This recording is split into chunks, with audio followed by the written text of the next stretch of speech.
Hey everybody, it's Pastor Brian Ross from Grace Life Bible Church in Grand Rapids, Michigan. We want to welcome you once again to this midweek video.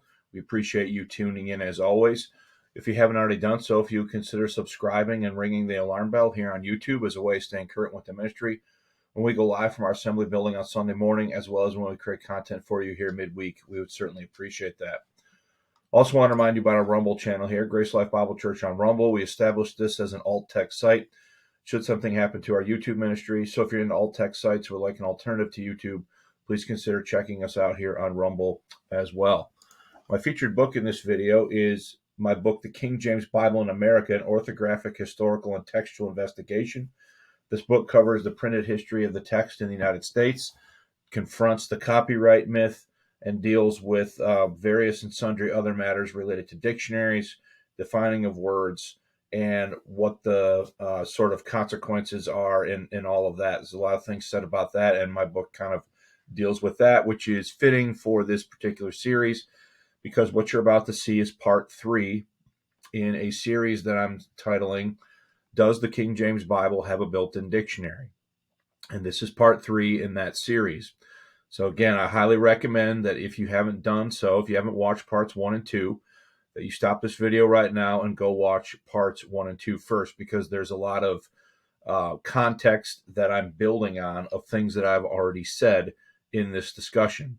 I think you can understand this video as a standalone video, but I think it will make more sense and if you look at 1 and 2 first, because I'm not going to repeat everything that I've already covered, although I will be building upon it. So what I want to talk about in this video is I want to start by reviewing some things I said in part 2, and then I want to build out on that, and I want to look at how once the idea of a built-in dictionary was deposited into the thought stream, primarily by Gail Riplinger in 1998 with the publication of The Language of the King James Bible, Discover Its Hidden Built-in Dictionary, that thought that was deposited into the stream started to grow, not only in the writings of Gail Riplinger, but then it also people started to pick up on it, and how there is what I'm calling Riplinger Reliance, as others have gone out and tried to enunciate or talk about, excuse me, the concept of a built-in dictionary. So as far as I can tell, as I pointed out in part number 2 in this series, there's zero evidence before 1995 that the idea of a built-in dictionary was part of the pro-King James argumentation. So what happened to change that? I said that it was 1995. 1995 was the year that the John Ankerberg show hosted the famous Bible version debate roundtable discussion. And it was during the filming of these episodes that there was an exchange between Sam Gipp and Dan Wallace regarding the English dictionary. Okay. King James advocates watched these episodes of the Ankerberg show with great interest, including Gail Riplinger. And Gail Riplinger's book, New Age Bible Versions, was explicitly discussed and quoted from in the Ankerberg show. And so I have put on the table the supposition that it is the 1995 exchange on the Ankerberg show that was the turning point in this. I showed and demonstrated in part 2 that nobody before 1995 was arguing for the built-in dictionary. It just was not a part of pro-King James argumentation. It is a post-1995 addition to the position, and I think that the exchange between Wallace, Gipp, and White on the Ankerberg show was the impetus for this. Now let's watch that again, and I want to say some new information about this. So here is that exchange from the Ankerberg show from 1995. I'm just going to play it. I'm not going to interrupt it this time, and then I'll comment after we're done. Let me ask you, let's take this a different tack then. Do you use an English dictionary? Periodically. Do you encourage your congregation to use an English dictionary? I'm not a pastor. Well, would you encourage the layperson who reads the King James Bible to use an English dictionary? As long as that dictionary did not correct the King James Bible. And what is the English dictionary you'd require? They'd have to look at them. Because you mean you've not thought about this issue? The one that all English dictionaries are modern language dictionaries. Now, one of the ones that a lot of people are using are Webster's 1828, but Webster's 1828 is 200 years after the King James Bible. So what do you use? It probably is a good dictionary compared to what's out there today, but So what do you use? How do you understand the words of the King James Bible Well, I read them. without a dictionary that helps you understand what My it meant? goodness, you mean tell me you think I have to have a dictionary every time I read the King James Bible? Well, here's the problem that I faced. 300 of those words plus have changed their meaning in the last 400 years. And it seems to me that the King James only people use those words in whatever, yes, it's documented in the introduction to the RSV. Well, that's a very broad representation. There might be 30 that have changed where somebody needed an explanation. It gives the words. Okay, shambles is marketplace. Okay. All right, now, well, wait a second. Let me finish my point, please. All right. The point is that if these words have changed in time, and you don't know which dictionary to use to find out what they mean, then how do you know that you're telling us what it means in 1611 or in 1995? Here's the thing. Shambles, again, shambles means marketplace. If they say, what I use is 1 Samuel chapter 9, talk about archaic words. In 1 Samuel chapter 9, you have Saul, the son of Kish. His father's lost some jackasses. Kish sends his son Saul to go find him. It says there in verse 9, he's going to go see the seer. He's going to go see Samuel, the seer. And it says in 1 Samuel 9:9, that which was before time called a prophet before time was called a seer is now called a prophet, showing that the word seer had passed from popular usage and the word prophet had replaced it in popular usage at the time 1 Samuel 9 was written. But when you get down to verse 11, where the word seer appears, the Lord did not, when he had Samuel write it, he did not have him write prophet, he had him write seer. He left the word in the text. I would not update the King James Bible. What does the word prove? The King James translators would. Dr. Gipp, your let me quickly position is completely circular, and and the dangerous thing is when you say, "Well, I just understand the words." People can bring their own traditions to a text, and they read those words within light of their own traditions and say, "Well, that's just what the Bible says." You have no external way of verifying those things. That's a frightening thing, but it keeps going. It keeps going in circles. That's the question you should have asked yourself a long time ago. Oh no! What dictionary are you going to use? Because if every dictionary is going to change, then the word will change. This is exactly the point we're trying to raise. Translations need to change to make sure that we maintain the faith so that people can understand the Word of God. If you have a 1611 translation where we don't even use those words the same anymore, you actually have a changing tradition. Yours is changing far more than ours is. So I believe, and I've said, that the built-in dictionary concept was birthed right there. The concept, the premise of it was birthed right there in that exchange. It was not part of the pro-King James argumentation before 1995, and I argue that it develops as a King James only response, if you will, to this exchange between Gipp, Wallace, and White, and that Riplinger's 1998 book, The Language of the King James Bible, codified this idea of a built-in dictionary and inserted that into the orthodoxy and the argumentation of the King James only movement. Okay. Now, before moving on, I'd like to address how I think that Gipp should have answered Wallace's question here. All right. Now, I've showed this video to a couple different people to discuss, to get their takes and opinions. And everybody that I've showed it to and had a conversation with agrees that this was not a really great shining moment for pro-King James advocacy here. Okay. Now, the first thing I want to say about this exchange is that this exchange highlights why I don't like debates in terms of arriving at the truth. Because what inevitably happens in debates is somebody is trying to put one up or go one up on somebody, and they present something, and an answer is given in real time that is not necessarily a good or thorough answer. Okay. And so debates, it seems to me, are not the kinds of things that really allow for clear, slow, reasoned response and argumentation. Now, I know everybody loves debates. I'm not particularly fond of them for some of these reasons, because people come up with like zinger to gotcha questions that then people in real time struggle to answer, and then the impression is given that there are no good answers for those things. I think that's a problem. Okay. Now, I want to answer this from the point of view of 1995 and now 2004, because I think if this question were asked in 2004, a different answer could be given because of more technological advancements and what's available to people now on the internet for free. So let's start with 1995. All right. The first thing I would say as far as answering Wallace's question is to look to the three steps that we discussed in video number 1. What are those? Number 1, look for explicit definitions. In the case of the example here of seer, we covered this in video number 1. The text is explicit. It tells you directly that what is called, what aforetime was called a seer is now called a prophet. So, like, there's no guesswork that has to go into that because the text is explicit. So the first thing I would say is look for explicit definitions. The second thing is look at the context and is the word defined in the context? I gave examples of that happening. And thirdly, you look at cross-references. Is the word defined in a related passage? So if you do these 3 steps, look for explicit definitions, look at the context, look for cross-references, these would equal looking at the totality of the document under consideration to see if the word is defined in the document, all right? Now, as I proved to you in part 1 of this series, not every word is defined in the King James Bible by the King James Bible. So in that case, what would you do in 1995? You would look it up in a dictionary, all right?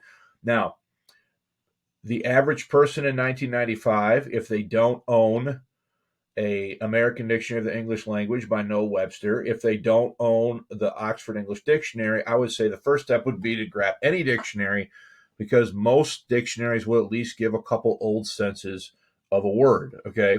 But what you really want to get to the heart of this is you would want to get a dictionary contemporaneous with the period that is being studied. Now, in the case of the King James Bible, it's over 400 years old. So what you would really need to do is try to drill that back as close as you could to the time period and find out what the words meant at that time period, okay? Now, that might mean that you would use and get mentioned at the Noah Webster's American Dictionary of the English Language. So this would be a good source, but it is still 200 years removed from when the King James Bible was first published in 1611. And I would think that the Oxford English Dictionary here would be preferred. This would be the preferred source to get the definition of a word in the King James Bible, okay? Now, I'm answering again still from the point of view of 1995. Now, the other thing I would say is I do think that Wallace's question is a classic example of a bait and switch, all right? What do I mean by that? So the idea there is that if you took a singular, let's just say archaic or out-of-date word, and you just replaced it with an equivalent English word, that would be one thing, okay? But there's a bait and switch. That would be one thing, okay? But modern versions are not merely updated language of archaic words. That they're not merely, what modern versions do is they don't simply take an archaic word and update it with a contemporary or a modern equivalent. They do far more than that, okay? They alter the meaning of the text by omitting words, phrases, verses, and entire passages. So to say, well, you should have thought about this, and what we're the ones that are really, thinking about all these things because of our updating of Bibles, so that we know what words mean in 1995. I think there's a bait and switch there, and Wallace's question to me is a classic example of that. It's inferring that the only issue is the updating of archaic words when modern versions are doing far more than that. Now, just real quick, I want to say a few things about this question from the point of view of 2024. There are free online resources that exist to assist in determining the meaning of words in the late 16th and early 17th century when the King James Bible was translated, okay? Now, one of these sources is the Lexicons of Early Modern English that is put out by the University of Toronto, all right? So I will leave a link in the description. The Lexicons of Early Modern English, you can search this, and it searches a ton of different compendiums of words and what they meant at the time that the King James Bible was being translated. This is a free resource. Anybody with an internet connection can look at the Lexicons of Early Modern English, and it includes in its search arguably the first English dictionary, which is a table alphabetical by Robert Cundry from 1604. 1604 would be a primary source document defining what words meant at the time that King James authorized the translation be made, because he did that at Hampton Court in 1604. So the Lexicons of Early Modern English is an excellent tool. Another free online tool that you can use is the online etymology dictionary, where you can search things here, and it'll also help you with giving historic meanings. This is also free. And if you really want to nerd out, you can go to the Middle English Dictionary put out by the University of Michigan, and they will help you define, determine, and look at words in Middle English. So all of these are free online resources that are available in 2024 to help with understanding what did words mean at the time the King James translators were doing their work. So I propose again that this exchange here on the Ankerberg show from 1995 is the impetus. It is the source. Let me find out where I want to be here. Sorry. It is the source for the idea of the built-in dictionary concept. I'm going to clear out a couple of these tabs here because it's a little crowded.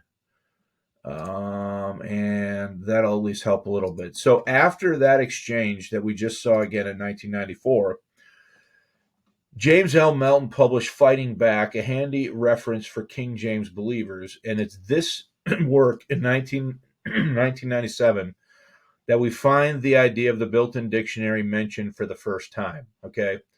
So I covered this in the last video, but you can see this. So I'm not going to read all of it. The Bible has its own built-in dictionary. And then number 3, here's another case of the built-in dictionary. So no one that I can find before 1995 was talking about a built-in dictionary. In 1997, James Melton uses that terminology so as of right now, this is the first occurrence that I've seen as far as it being used historically in this piece that he wrote here in 1997, Fighting Back, a handy reference for King James Bible believers. Okay.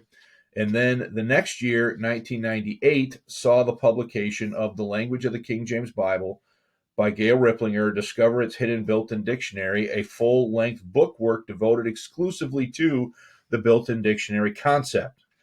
We went over some things from this already in videos 1 and 2. It was released in the spring of 1998, and Riplinger's book, I believe, was King James Onlyism's response to the dictionary exchange from the Ankerberg show in 1995. I purchased my copy of the built-in dictionary in April 1998, and as a 21-year-old Bible college student who really needed some help in debates and discussions that I was involved in at the time in Bible college with not only students, but also some of the faculty over issues related text and translation, I bought the book thinking it would help me. Okay.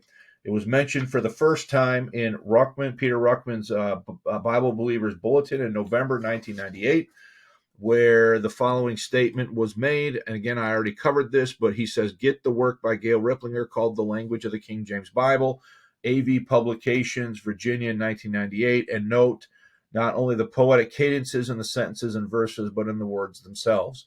So Ruckman mentions it for the first time in the Bulletin, again in November 1998.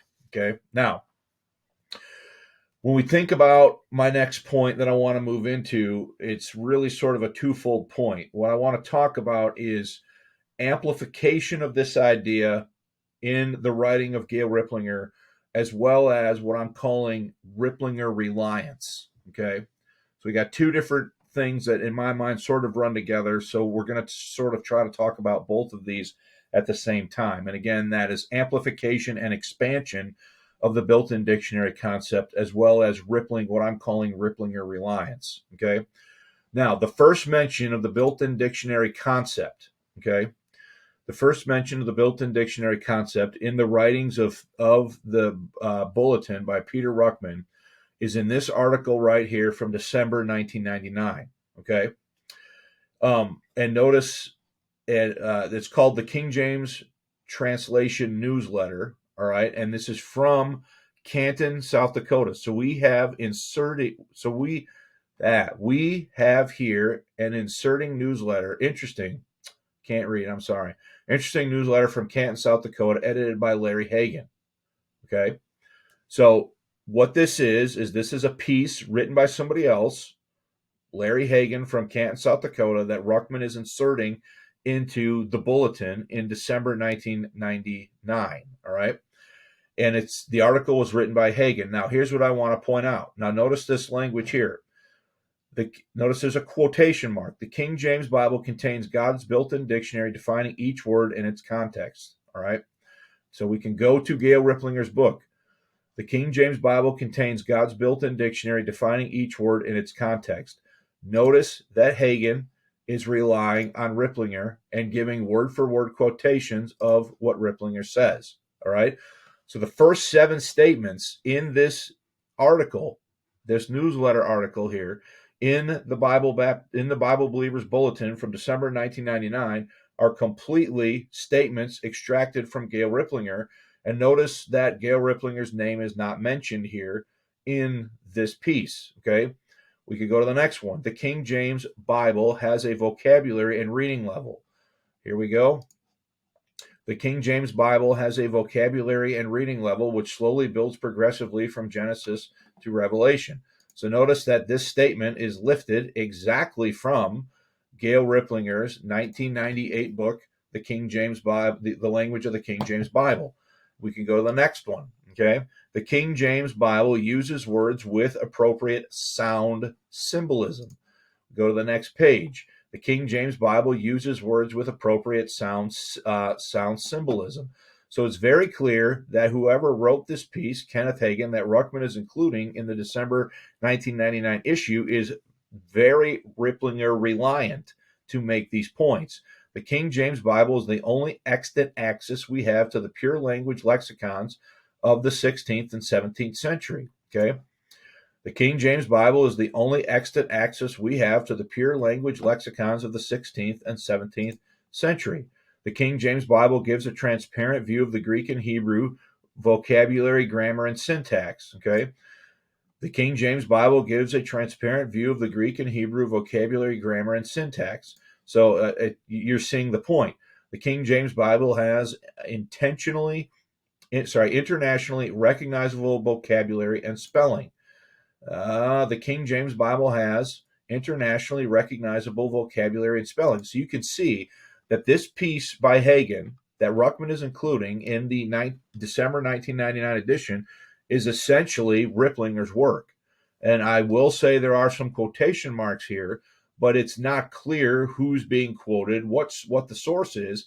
And the source for the first 7 of these statements is totally word for word Riplinger's book, The Language of the King James Bible from 1998. The King James Bible uses literary devices which enhance doctrinally important concepts and memorability.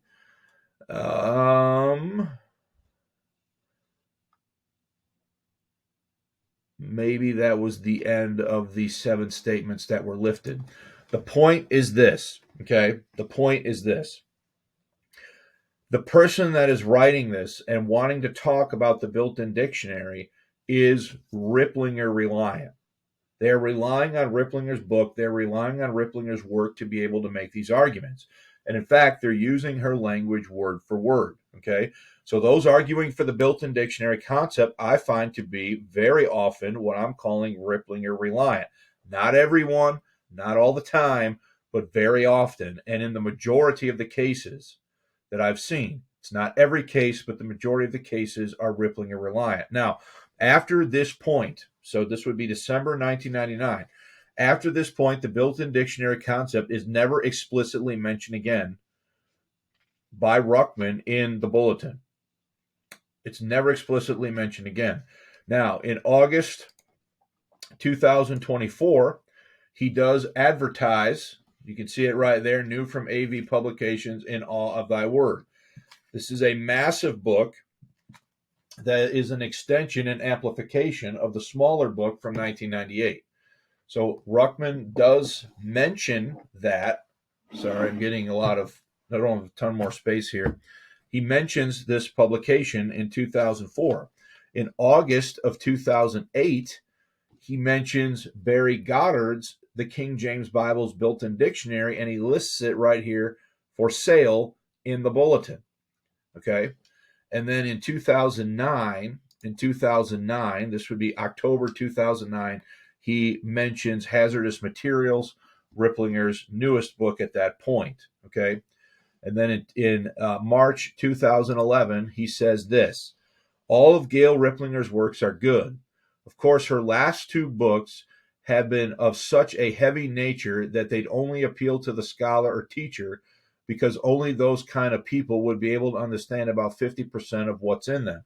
So what would those two books be? Those would be In All Thy Word and Hazardous Materials, which would have been the other most recent. Okay, but her book on the New Age Bible versions is a classic, and you can't go wrong with it on a single page. It's straight from start to finish. Okay, now, Ruckman says, I just showed you, all Riplinger's books are good. Does this mean that Ruckman embraced Riplinger's built-in dictionary concept? It's unclear to me. What I can say with certainty is nowhere in the bulletin does Ruckman ever come out and say that he agrees with Gail Riplinger about the built-in dictionary. And in fact, after the publication of the December 1999 piece, he can still be found all the way up through his death in 2016 telling people that they need to look up words in a dictionary. So it does not appear to me. Now, again, I'm going to qualify the statement. There's some books Ruckman wrote that I have not had the ability to search digitally, and I have not read all of them. But it doesn't appear to me, I can't say with certainty that in the bulletin he never came out and officially endorsed the idea or the concept of the built-in dictionary. Okay, so let's go now to In All of Thy Word. So in 2003, Gail Riplinger wrote In All of Thy Word. So again, that's this massive book right here, In All of Thy Word, which is a major extension and amplification of what she said in 1995 with the language of the King James Bible. All right. Now, if you look at In All of Thy Word, the phrase built in occurs 96 times in this book. Okay. It occurs 96 times in this book. And let me just show you that it is her claim that this is an amplification of the earlier books. So let's go to PDF page 53. And notice, so this is page 49 in the book, PDF page 53. Notice, the King James Bible's built-in dictionary defines all of its vocabulary for you. The language of the King James Bible, pages 6 through 13, so that would be this book right here, explains how to find the Bible's own definitions using the following clues. Okay, and then look at this statement down here. Okay, this chapter completes the information shown in the language of the King James Bible by demonstrating exactly how to find the built-in dictionary. So the 2003 work completes the work. So In All Thy Word is an amplification and completion of what she said in 1998 with the language of the King James Bible. That is her claim right there. You can see that very plainly. I am not putting words in her mouth or making that up. Okay. The other thing that Riplinger does here is that she claims that a certain professor, Gerald Hammond, is on board with this built-in dictionary concept. Okay, so now I'm on page 14, page 18 in the PDF. Notice, even Harvard's, where are we at here? Where's Hammond mentioned on this? Here it is. Professor Gerald Hammond of the University of Manchester reminds English Bible readers that this dictionary is available only in the King James Bible. So Riplinger is saying that this professor at University of Manchester, and I have a book over here, The Making of the English Bible by Gerald Hammond from 1983. Very, very good book, by the way. If you're interested in literature on the Bible, English Bible in general, Hammond's book is very good. I've enjoyed it a lot. But notice what she's saying. She's saying that Hammond believes that there's a dictionary built into the King James Bible and that it's only in the King James Bible. Now, this is the quote then from the work, The Literary Guide. And notice that there are quotes here with ellipses and so on and so forth. And then you come down here and notice what's happening with this quote. The quote starts on page 612, jumps backward to page 551, jumps forward 50 pages to 605, and then jumps forward another 50 pages to 651 and 652. Now, I do not own the Literary Guide. It is available in free. It's available in limited form for free on both Google Books and archive.com. and I have searched it to the extent that the free searches will allow me to search it.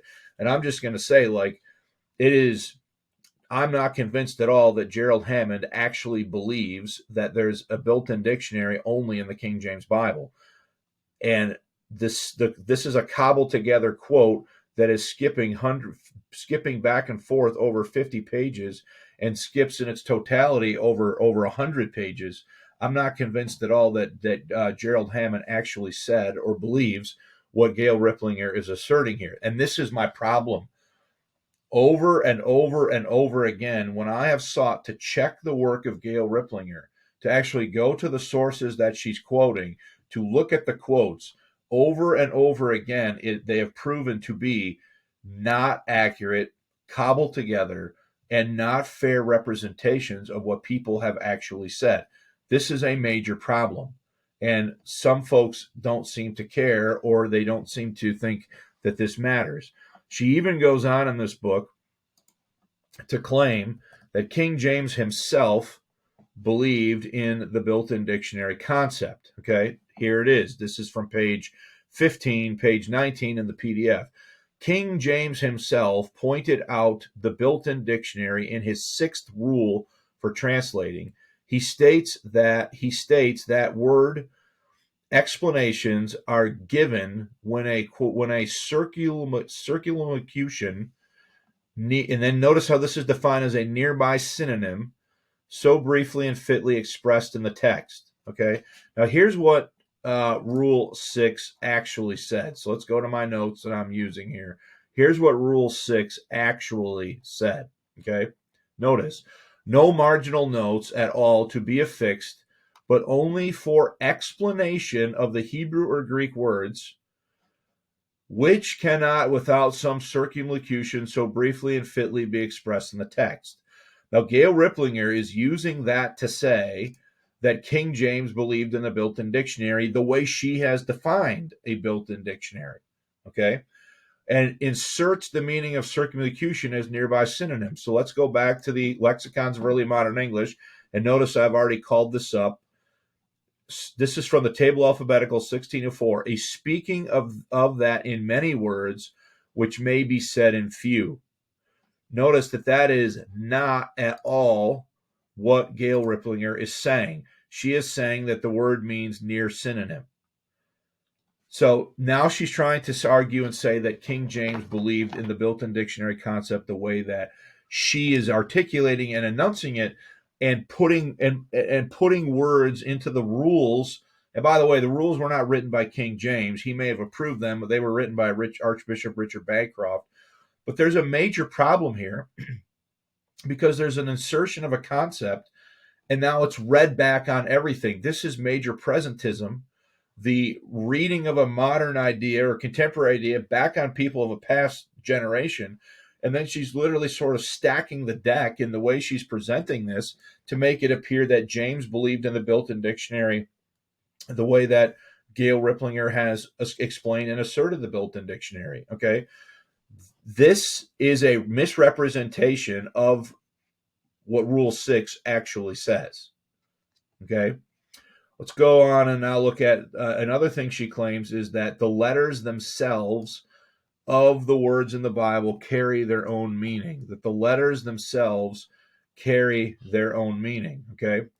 Notice, building the Bible letter by letter. While searching for Bible word meanings using the built-in dictionary, I noticed that individual letters consistently carry their own meaning to a word.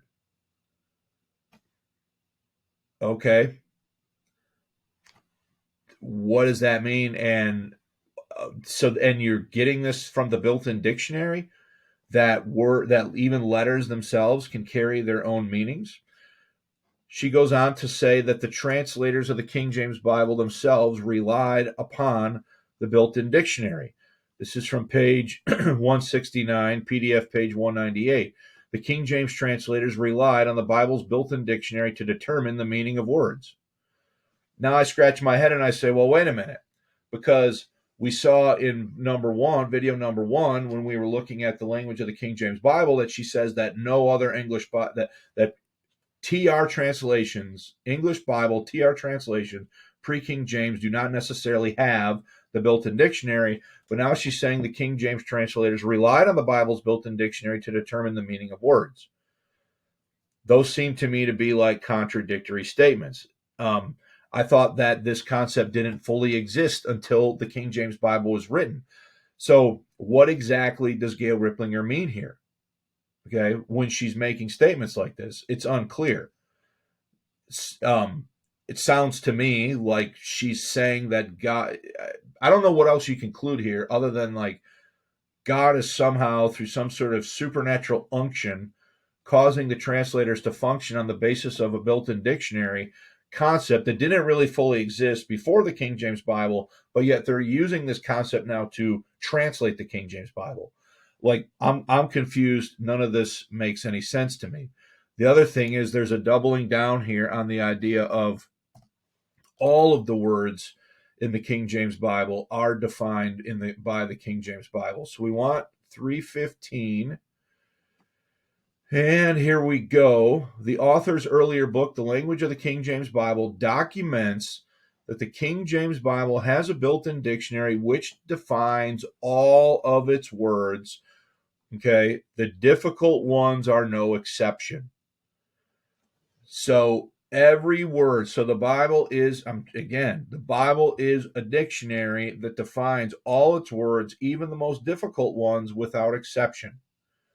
Now, I demonstrated to you in video number 1 that that is just simply not true. There are words in the King James Bible that only occur one time that you cannot determine the meaning of by explicit statements in the text, by context, or by cross-referencing.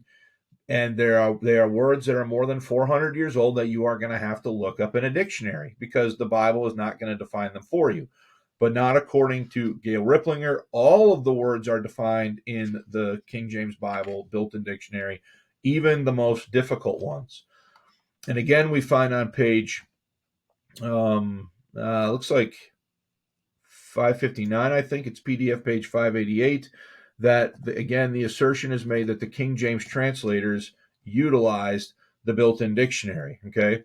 The translators said that the definition of a word can usually be found in the Bible's built-in dictionary. So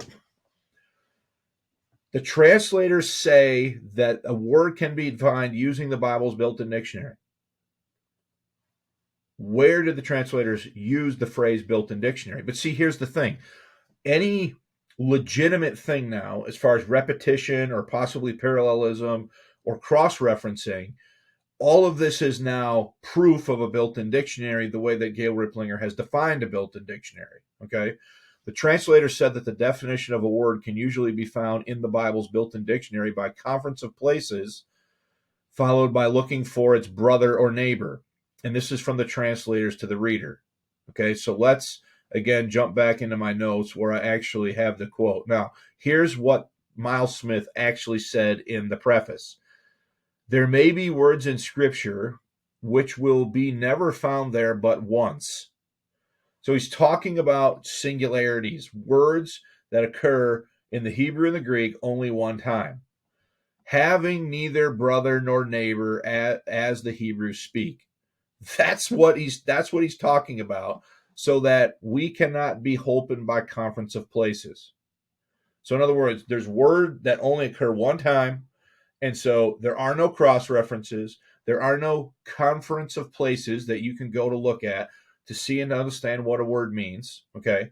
And they saw fit in these cases then to use the margin, to use the marginal notes.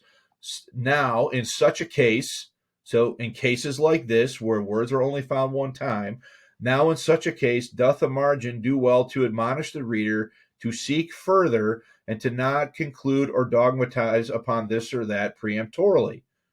So this is not at all talking about a built-in dictionary. It's talking about the legitimate use of marginalia in the 1611.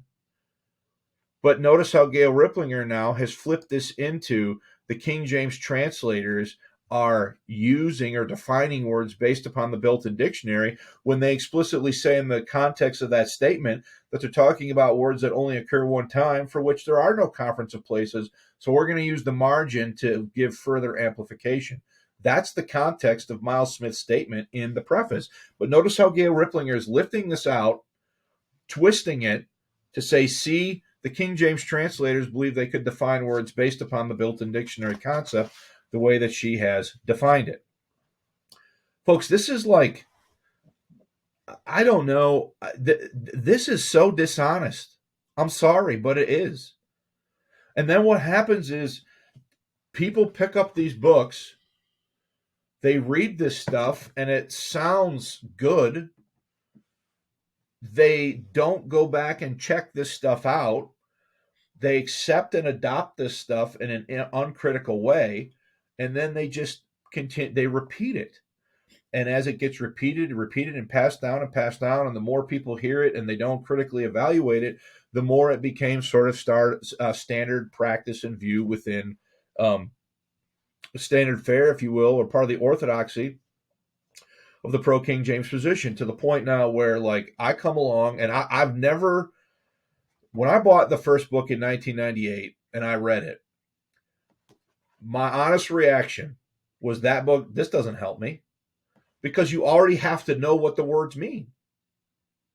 In order to see half of the stuff that Gail Riplinger is talking about, ton of the examples here, you already have to know what the words mean to see this hidden built-in dictionary. And by the way, if it's hidden, how does Gail Riplinger know it's there? But anyway, I could go off on that. I'm not going to do that. My fundamental point is, there's a Riplinger reliance now that develops as people take this stuff in, don't check the work out, don't critically evaluate what she's saying to see if it's true.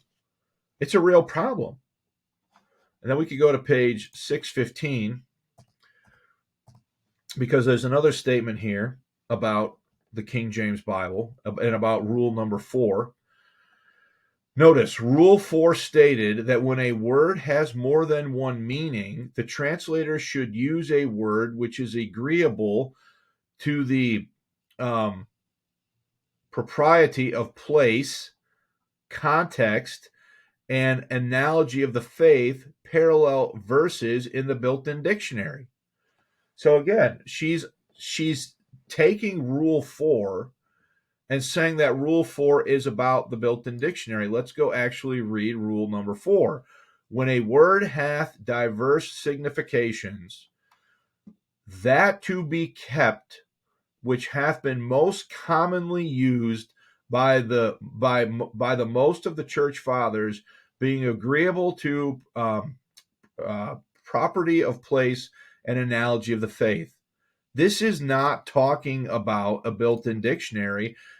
And notice how it's talking about what words to use.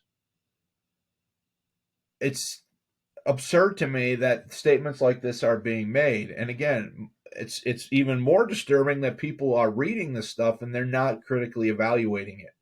Okay. And then we could go on. Okay. She wants to hang this premise on Wycliffe. So here she's talking about Wycliffe on page 770. She's talking about Wycliffe. And notice, he, speaking of Wycliffe, recommends the use of the Bible's built-in dictionary to explain scripture terms. But I thought the built-in dictionary didn't exist until the King James Bible, because the built-in dictionary is unique to the King James Bible. But Wycliffe is talking about the built-in dictionary that didn't exist yet in the 1380s. Tyndall is also ascribed as being using the built-in dictionary. So obviously, this is very, very confused. Okay. So in All Thy Word, Gail Riplinger gives a massive expansion and amplification on what she previously wrote in 1998 in the language of the King James Bible. And when Ruckman talked about in the bulletin, her last 2 works being of such that only the scholar is going to get anything out of them, one of them that he's referring to is this one right here, In All of Thy Word. Okay, so let's end by talking a little bit more about Riplinger Reliance. Okay. In 2008, AV Publications, Gail Riplinger's publishing house, published King James Bible's Built-in Dictionary by Barry Goddard. Okay. And this had a foreword written to it in the paper copy. I have an electronic copy that is a little bit more updated. You can see here, this is from 2010. This first came out in 2008, and there was a foreword to this book that was written by Gail Riplinger. All right, and I have pictures of it, and I want to direct your attention to this down here. So there's some stuff set up here that we'll cover in a later video, but Barry Goddard wrote about the Bible's built-in dictionary even before my books, And All of Thy Word and the Language of the King James Bible, taught readers just how to find this dictionary. Okay, continuing on the next page for themselves. After reading my books, Goddard changed his methodology. So Goddard was already looking at the idea of the Bible defining itself and some of this stuff before he read Gail Riplinger's books. And then after he reads Gail Riplinger's books, he changes his methodology. That's what Riplinger is saying in this introduction. Okay. He originally found synonyms by using Wingram's The Englishman's Hebrew Concordance of the Old Testament and the Englishman's Greek Concordance of the New Testament. The reader will observe that this edition still retains these various English translations of Greek and Hebrew words. In this much enlarged second edition, he limits himself to using only the English Bible for all new material. Therefore, in this second edition, the reader will see a mixture of contextual and non-contextual definitions. So, Riplinger's publishing the book and is saying that Goddard has adopted her methodology. And he's adopted her methodology from An All of Thy Word in the language of the King James Bible. And now she is going to put out this dictionary in 2008. And as I already showed you, this was advertised at least once in Ruckman's bulletin. Okay. So we see that Goddard is reliant on Riplinger. So we can also see examples from YouTube. Now, let me just say again, I have listened to and watched a ton of material from a ton of different sources. And in many cases, what I've listened to, okay, I can literally take the language of the King James Bible and I can go page for page. I can follow the presentation being given page for page through the language of the King James Bible, because the examples, the things that are said, are taken right from Riplinger's book. They are totally Riplinger reliant. We have just a couple examples here. Here's an example of a playlist. This is 30 plus 37 episodes. And you can see that In All of Thy Word and the Language of the King James Bible, this is totally Riplinger reliant. And I've listened to this entire playlist one time. So it's you cannot, the presenter here cannot make the presentation without using the Riplinger's material. It is completely Riplinger reliant. Okay. There are others. Here's an example. You can see somebody's got the 2018 book, The Dictionary Inside the King James Bible by Riplinger, and they're going to go through the material straight out of Riplinger's book. Okay. Here's another example of somebody giving a talk about the built-in dictionary. If you listen to this talk, you can follow basically the whole talk through Riplinger's materials. And then here's another example of, again, somebody going through the built-in dictionary. Now, I'm not bringing these points up to criticize the different people in these videos. The only thing I'm saying is that these presentations are Riplinger reliant. The people making the presentations cannot make them without relying on Riplinger's material. So we've seen a lot of different information in this video. Number one, I've given you what I think is the proper response to the Wallace-White question from the Ankerberg show. I've reviewed my position that the built-in dictionary concept was birthed as a response to that exchange on the Ankerberg show. We've gone through more history as far as the development of the idea. We looked at how the idea was dealt with in Ruckman's Bible Believers Bulletin. We looked at how statements and quotes in the bulletin are completely reliant on Gail Riplinger. We looked at Riplinger's amplification of the idea in the 2003 book, In All of Thy Word. And then we've ended again by circling back to looking at the idea that presentations of the built-in dictionary concept are often, not always, but very often, and the majority of them that I have seen have been Riplinger reliant. So we've covered again in this video a wide swath of information that's important to consider when we look at this topic. So I have a few more points that I want to cover in a couple more videos on this. And so I appreciate you tuning in. If you have gotten something out of this video, please consider liking, leaving a comment, sharing this video on social media, encouraging other people to watch it. And again, before I go, the most important thing that you need to be aware of is the gospel of Jesus Christ. God loves you. Christ died for your sin. He sent his son, the Lord Jesus Christ, to go to the cross. Christ suffered and died and made satisfaction for sin upon the cross. He satisfied the offended justice of God. 3 days and 3 nights later, he rose from the dead, the victor over sin and death. Stop relying on your own works, your own ability, your own performance, your own law-keeping to make you right and just with God, and trust and rely exclusively in the death, burial, resurrection of Christ as the only total, complete payment for your sin. Trust Jesus Christ today before it's everlasting too late. Thanks for your attention, and we'll see you next time.